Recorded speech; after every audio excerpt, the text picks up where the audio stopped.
Oh, damn. Yeah. Hello. Sorry, you took me by surprise a bit. Welcome to Boxgrove.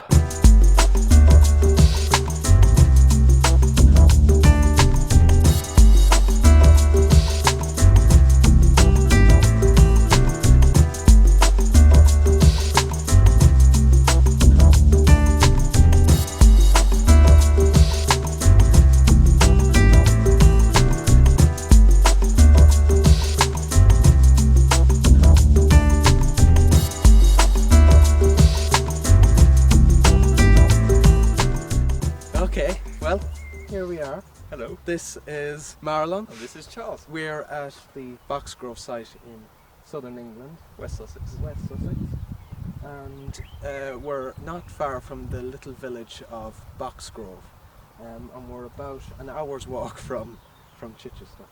We didn't walk here.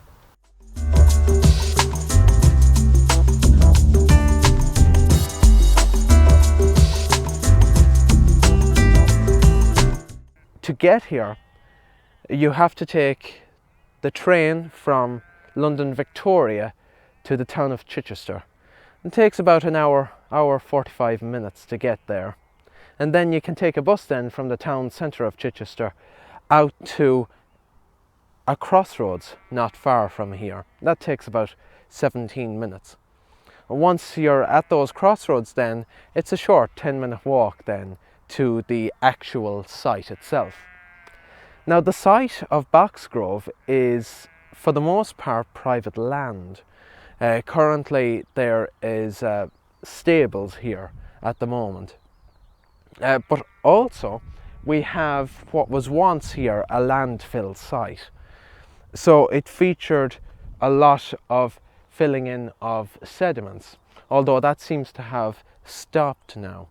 It seems to be a relatively quiet now landscape, and looking at this scenery behind me, you wouldn't think that it was once a huge hive of activity.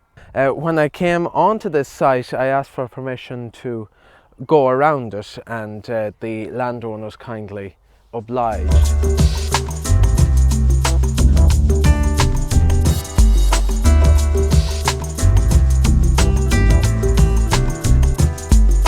This site has to be one of the most difficult sites in England to date. Many of the dating techniques that were employed at this site didn't match up with each other. The only methodology employed that seemed to suggest across the board an overall consensus was biostratigraphic dating. So by looking at the fauna in the various sediments and the various layers, analysis was done on the sediments to find out what age those sediments were based on the type of fauna each layer. So for example, cold adapted creatures featured in one layer and warm adapted creatures featured in another layer. For the most part, it's the biostratigraphic dating that demonstrates some sort of consensus. This site dates to around about 480,000 years of age, around about the time of the Quarry and the Anglian stage of the Ice Age. The Quarry is an interstadial, or a period that experienced warmth, and it's during this time that we have the horse butchery site and the waterhole site in existence. See how the landscape has changed over the past 480,000 years. The landscape has gone through its various changes. About 480,000 years ago, we were moving from a warm phase, the Quarry, into the Anglian. The Anglian phase was the cold snap, part of a massive cycle of warm, cold, warm and cold.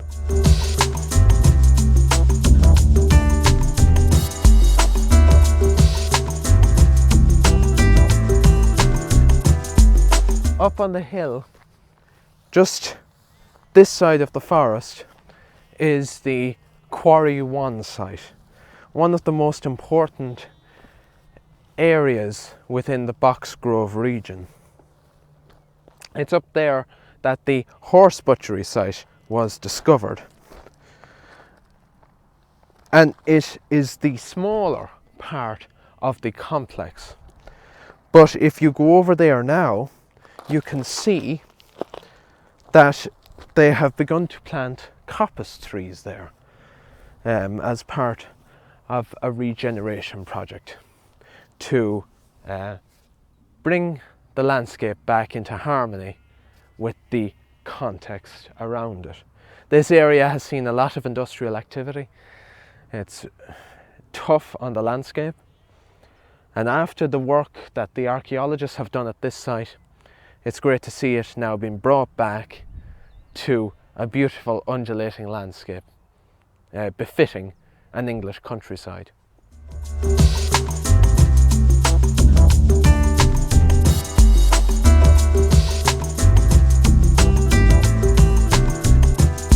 This site was first excavated in 1985. It wasn't until 1994, though, nearly a decade later, that the work at this site featured its first great breakthrough, which was the discovery of a tibia that has been attributed to Homo heidelbergensis.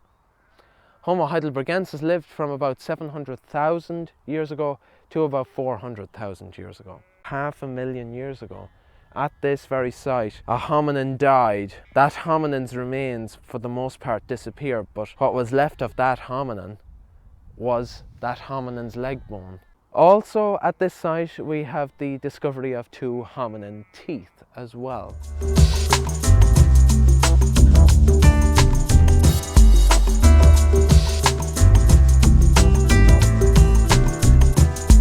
The site featured a huge amount of stone tool technology, a lot of flint debitage, a very flint rich area.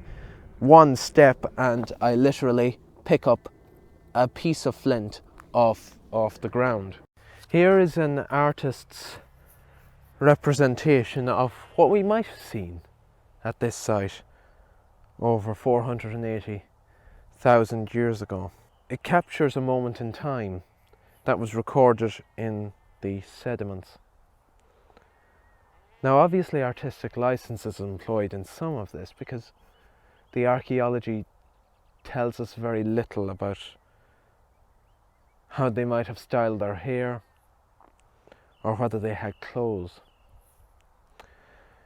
We know that the Cromarian period was a period of great warmth, a stage of great warmth.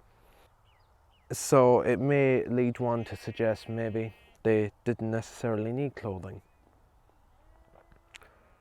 You wouldn't say that about the next stage though, in the Ice Age in Britain. Stone tools that you would think were very useful for future hunts ended up on these sediments. It's nearly like as if this was the first beginning of the throwaway culture that we see today. Hominins are beginning to be a little bit more careless about what they have. Maybe they have a sense of hubris that they can pick up any stone anywhere and nap it. I'm looking around me here and I'm seeing nodules of flint all over the place.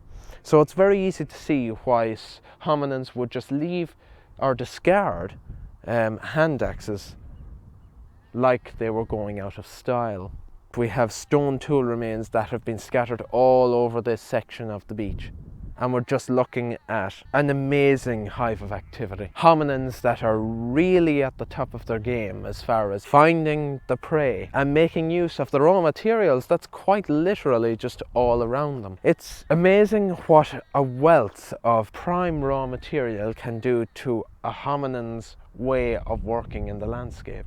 I know, looking at stone tools in Ireland, flint is a relative rarity, but where possible you can see that hominins are desperately trying to use the raw materials that are in the local area.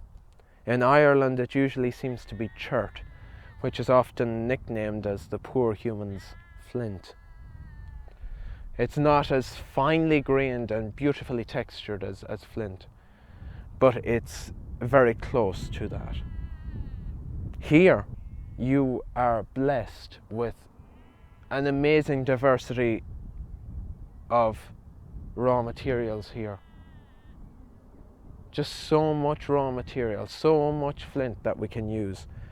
And that may explain why these hominins were so wasteful with their stone tools. The amount of stone tools that were found at the site was just enormous. They found tools that were still usable, that were just discarded. Beautiful as well. Objects that were just so practical, and yet there they are, just left. So you're thinking about these hominins. It's basically the beginning of what we would call a throwaway society. This is when humans begin to throw things away, just randomly.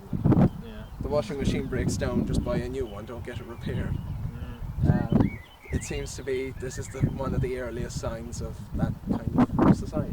I don't know, there's still the Magdalenians to come, and they're kind of the contrary, aren't they? There we go. There we go.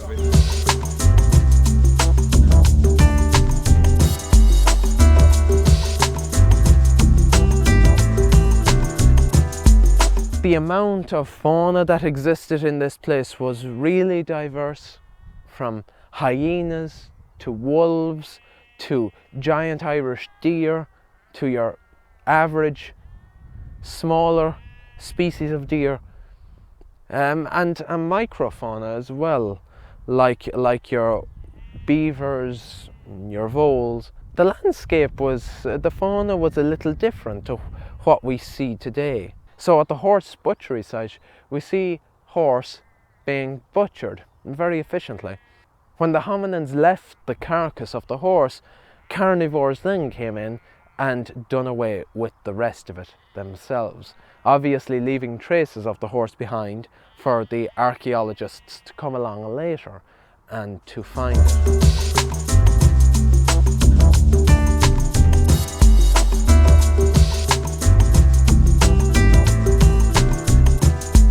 In 2003,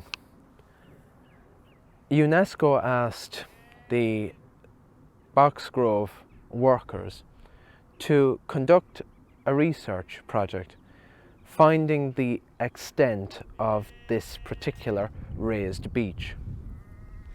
And so for 26 kilometres down across the south of Britain, on the southern side of the South Downs, they were able to map the entire raised beach.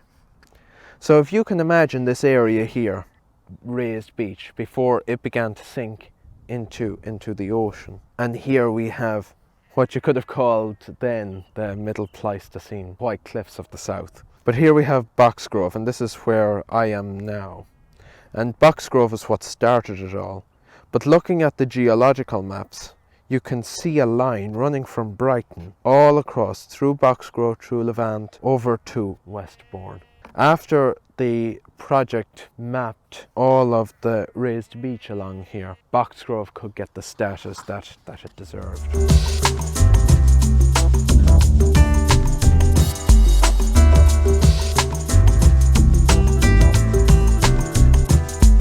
Here we have the two quarries of Boxgrove. All of this section of land that you can see stretching out, all of that area was once a big massive pit where raw materials were extracted. But it also featured several very important scientific investigations to find out what evidence of a previous landscape existed in the past. I am about here on this landscape, but right behind me is where Quarry 2 once was, and the areas in black are all areas that were excavated as part of the Boxgrove excavation. We're currently now on dry land, and we're a good distance from the shoreline at the moment. But back 480-ish thousand years ago was an area of land quite close to the ocean. The area seems to have been quite quite marshy, and it was a great magnet for various types of fauna in the area.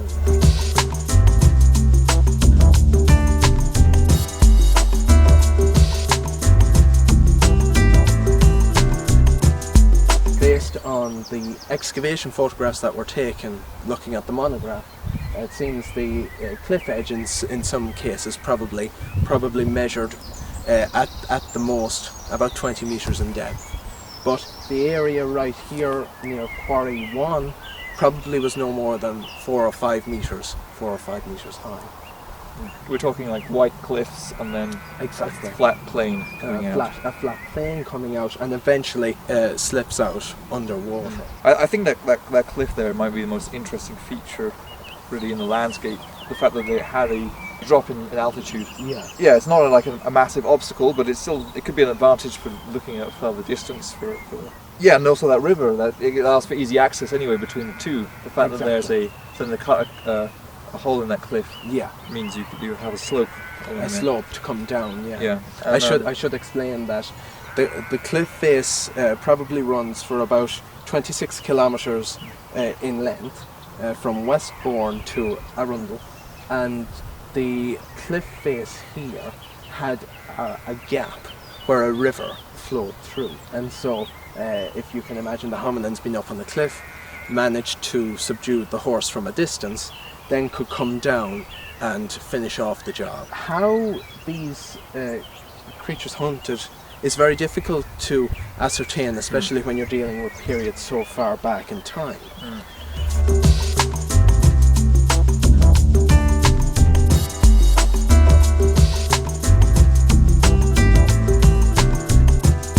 One of the ways that we can kind of imagine how this may have gone down is by looking at modern societies in the Kalahari and other parts of the world.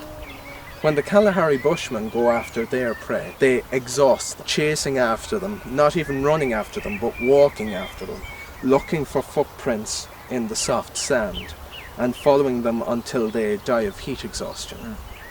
Once they catch up with their prey, that creature has already just fallen to the ground with exhaustion. The Kalahari Bushmen gather around the creature and then give one final blow to extinguish the life of the antelope or whatever they're eating.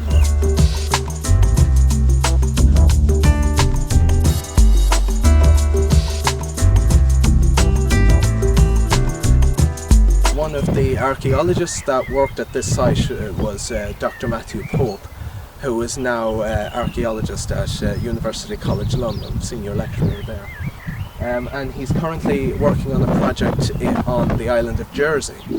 And there's a site called Côte de la Sainte-Belade, where if you look at the island and bring the sea level down to where it was so many hundreds of thousands of years ago, you could see hominins like Homo neanderthalensis really using that landscape to their advantage.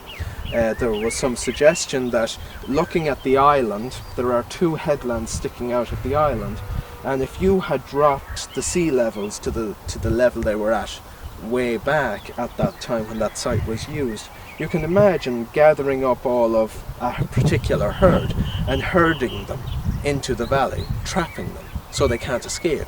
And then basically it's free for all to try and nab the weakest members of the group. We can see some of this evidence at La Côte. So using the topology of the land is a very widespread phenomenon. Anyway. Yeah. I think La Côte is more recent. It's much younger than this site here. But we're seeing much more organised strategic activity taking place at La Côte.